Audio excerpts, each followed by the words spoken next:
खुद ब खुद बयां है। आयशर प्राइमर G3, जज्बा नया, जीत नई।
नमस्ते।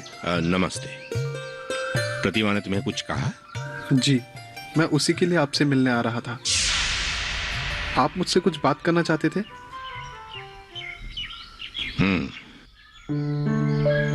तुम्हारे माँ से बात करने से पहले मैं तुम्हारे मुंह से सुनना चाहता हूँ।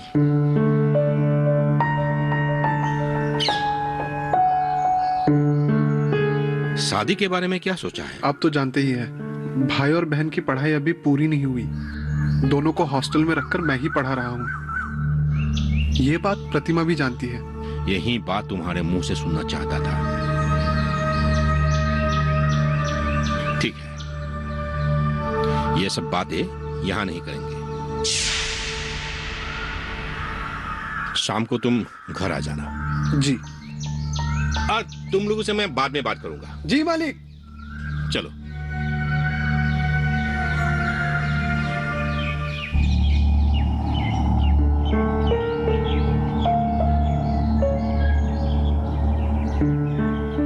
रजत, तुमने जैसे बुलाया मैं तो डर ही गई थी। डर तुम्हें नहीं, मुझे होना चाहिए। आज तुम्हारे पिताजी ने मुझसे जिस तरीके से बात किया, मैं तो इतनी सी बात से तुम परेशान हो? पिताजी मेरे साथ भी ऐसे बात करते हैं। मैंने भी तुम्हारी तरह एक कान से सुना और दूसरे कान से निकाल दिया। ये एक कान से निकाल देने वाली बात नहीं है। तुम्हारे पिताजी ने हमारे शादी के बारे में बात की। वो गुस्सा है तुमसे। वजह तो तुम जानते ही होगे, क्योंकि पिताजी हमारे गांव के सबसे अमीर आदमी हैं। उनके दया से ही पूरा गांव चलता है। अब अगर अचानक तुम आकर सब कुछ इधर उधर कर दोगे तो उन्हें तो गुस्सा आएगा ही। और तो और उनकी इकलौती बेटी भी तुम्हारा साथ दे रही है। उनका होने वाला दामाद और लाडली बेटी आज उनके खिलाफ कदम उठा रही है, तो हम दोनों को तो वो आसानी से नहीं लेंगे ना। हमने उनके खिलाफ कोई कदम नहीं उठाया। असल में तुम बहुत ही बड़े बेवकूफ हो। ऐसा लगता है कि तुम सारी बातें जानते हो लेकिन कुछ नहीं जानते हो। इतने सालों में तुम मेरे पिताजी को समझ ही नहीं पाए। सब समझ गया।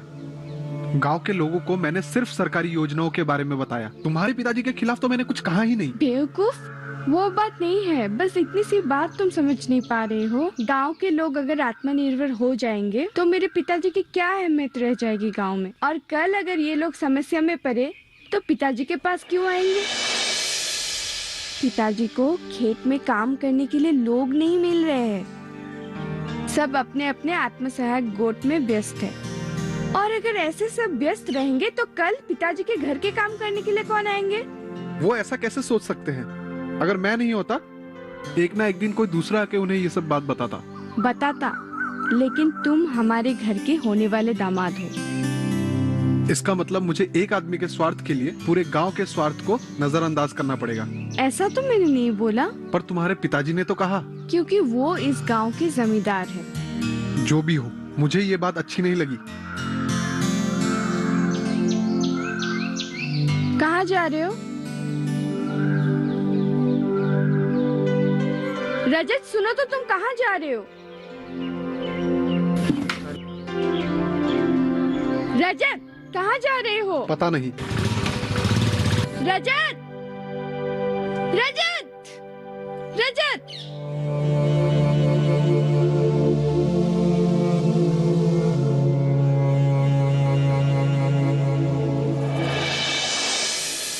आप आज तक रजत को समझ ही नहीं पाए पिताजी। आपको क्या जरूरत थी उसको ये सब बोलने की? उसे मैंने अभी तक कुछ कहा ही नहीं, और जिस दिन कहूंगा उस दिन से उसे मेरी सारी बातें सीधे सीधे माननी पड़ेगी, नहीं तो इस घर के साथ इसका कोई रिश्ता नहीं रहेगा।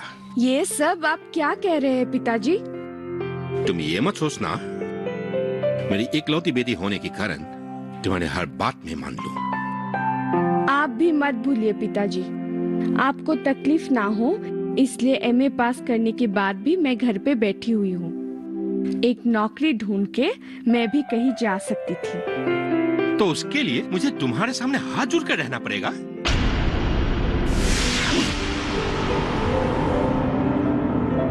और एक बात सुन लीजिए, आप अगर चाहते हैं कि मैं घर छोड़ के चली जाऊं तो मैं चली जाऊंगी, लेकिन रजत के खिलाफ मैं एक शब्द भी नहीं सुनूंगी। प्रतिमा!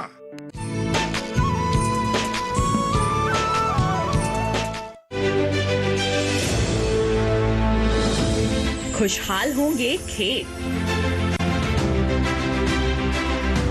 पशु भी रहेंगे स्वस्थ, सरकारी स्कीम का होगा लाभ, जब एक्सपर्ट्स का मिलेगा साथ, किसानों के सवाल, विशेषज्ञों के जवाब, अब सिर्फ एक फोन कॉल पर। देखिए अपना खास प्रोग्राम।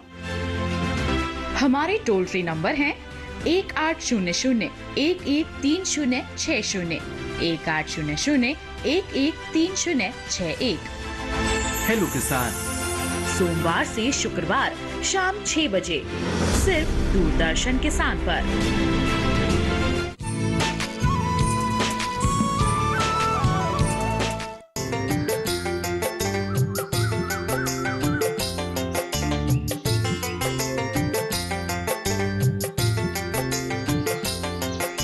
क्या बात है? सुना है प्रतिमा के पिताजी का साथ तुम्हारा झगड़ा हुआ है। तुम्हें ये बात कहाँ से पता लगा? ये बात क्या टीवी पर आई थी? हम सीरियसली पूछ रहे हैं। मैं भी सीरियसली ही बता रहा हूँ। बुरी बात तो तुम लोगों को जल्दी पता लग जाता है, लेकिन अच्छी बात 3 साल से तुम लोगों को पता नहीं लगा। आज सुबह प्रतिमा हमसे मिली थी। सरला चाची के आत्मसहायक गुट का सभानेत्री बनेगी प्रतिमा। प्रतिमा ने कहा? हाँ। साथ में और बहुत कुछ कह रही थी। क्या कहा उसने? आज जो जगत भैया को लेकर बैंक जा रही है, वहाँ वो सबको जन धन योजना के अंतर्गत खाता खुलवाएगी।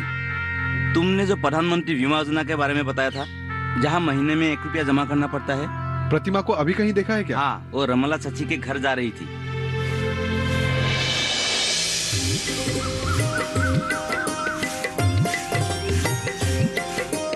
भाभी, रमता भाभी।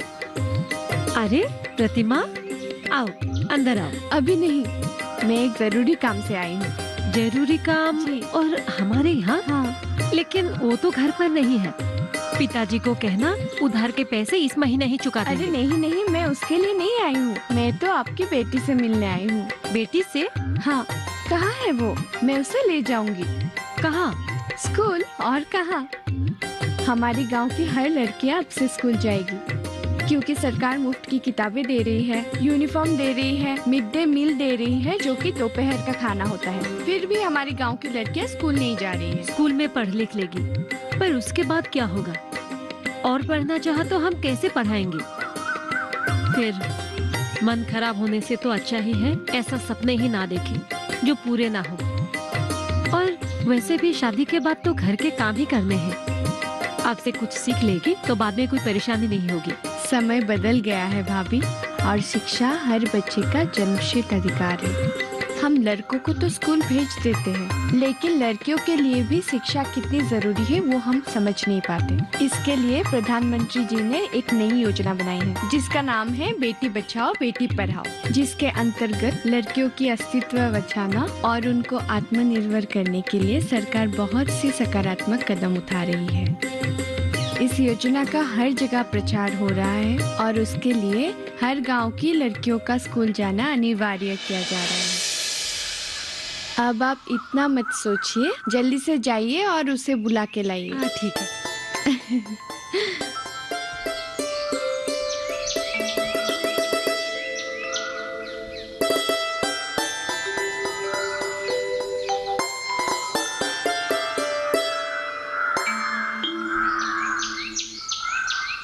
प्रतिमा, तुम यहाँ?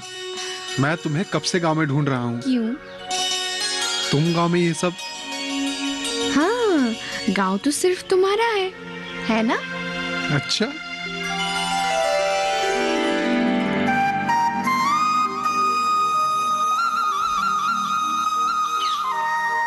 तुम कल जा रहे हो?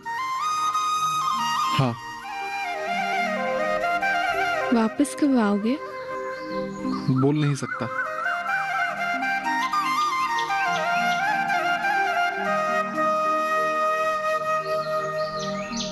क्या देख रहे हो? तुम कुछ दिनों से बदल गई हो। ट्रेनिंग किसकी है? गांव के सभी लोगों के मुंह में सिर्फ तुम्हारा ही नाम है। मेरे माँ का सर तो गर्व से ऊंचा हो गया है। क्यों? तुम्हें नहीं पता? माँ तो तुम्हें आज ही बहू बनाकर घर लाना चाहती है। और तुम? वो तो तुम्हारे पिताजी जाने। पिताजी को देर से ही सही, लेकिन समझ में तो आ गया। गांव में ये जो प्रगति की लहर आई है, इसको वो नहीं रोक सकते हैं।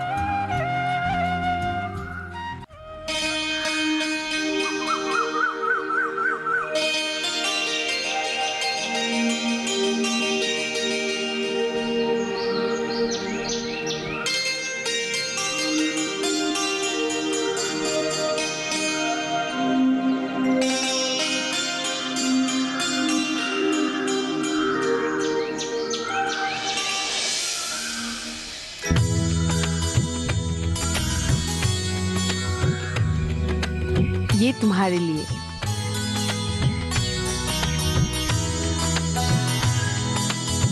तुमने सिर्फ मेरी बेटी का ही नहीं, बल्कि पूरे गांव का उद्धार किया है। इस साल में बुने हमारे आत्मसहायक गोद का पहला गमछा है, जो मैं तुम्हें दे रही हूँ। मुझे पता है, आप लोग एक दिन इस गांव का नाम रोशन करेंगे। मेरे जाने के बाद अगर आपको कोई भी परेशानी हो तो आप प्रतिमा से कह देना, वो आपकी मदद करेगी। आपकी बेटी कहाँ गई? जरा उससे मिलके जाऊं। इस समय गांव का कोई भी बच्चा अपने घर में नहीं मिलेगा, सब स्कूल जा चुके हैं। आज प्रतिमा के कारण गांव का हर बच्चा स्कूल जा रहा है। अच्छा भाभी, अभी मैं चलता हूँ। हाँ ठीक है।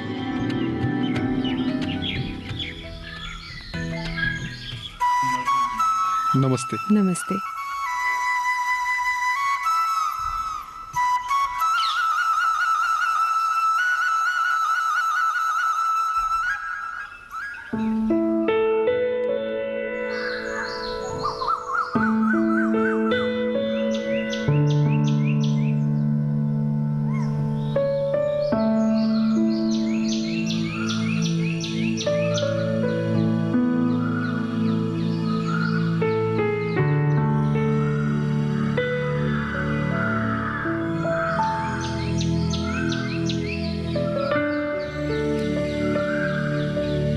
क्या हुआ? कुछ नहीं। अच्छा, पहुंचते ही कॉल कर देना। और गाड़ी धीरे धीरे चलाना। और कोई उपदेश? गांव की चिंता मत करना, गांव में मैं हूँ और राजू नीरेन भी मेरे साथ है। गांव के सारे लोग अभी एक साथ मिलकर काम कर रहे हैं। अगली बार जब आओगे पूरा गांव बदला हुआ देखोगे। जरूर। अभी मैं चलता हूँ, तुम अपना ख्याल रखना।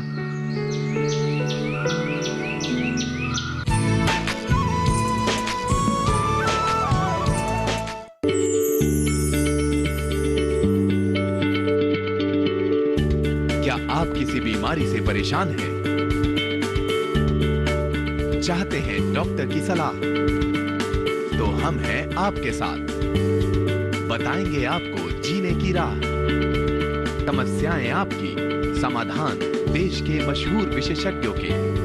घर बैठे बात करें देश के जाने माने डॉक्टरों से। हमारे लाइव प्रोग्राम स्वस्थ किसान में हर शनिवार शाम 6 बजे से 7 बजे तक।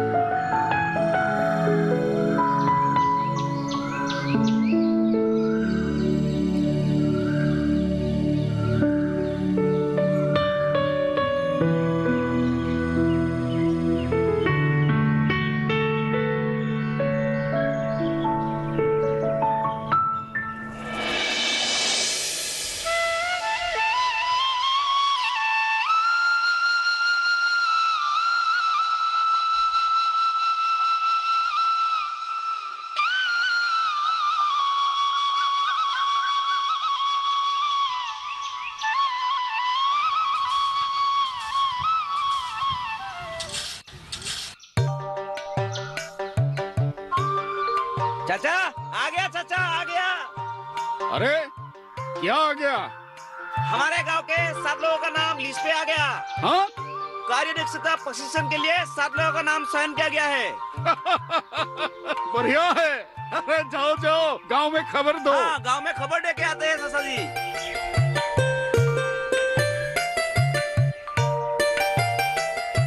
हमारे आत्म सहायक गोट को गुवाहाटी में हुई प्रदर्शनी में आए हुए कंपनियों से बहुत बड़ा ऑर्डर मिला है।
भाभी, हाँ?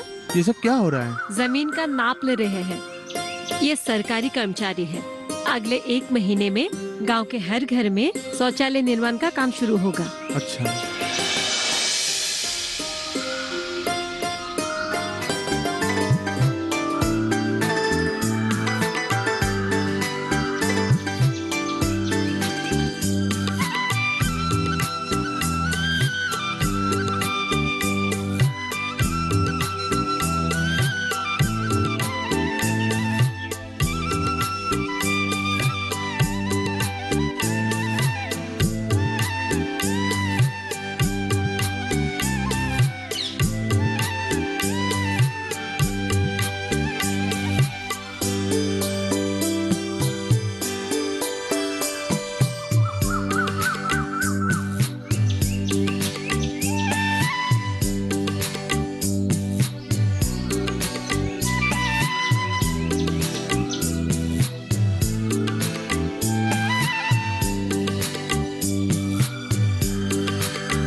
से भरपूर, कितना मनोरम है हमारा गांव।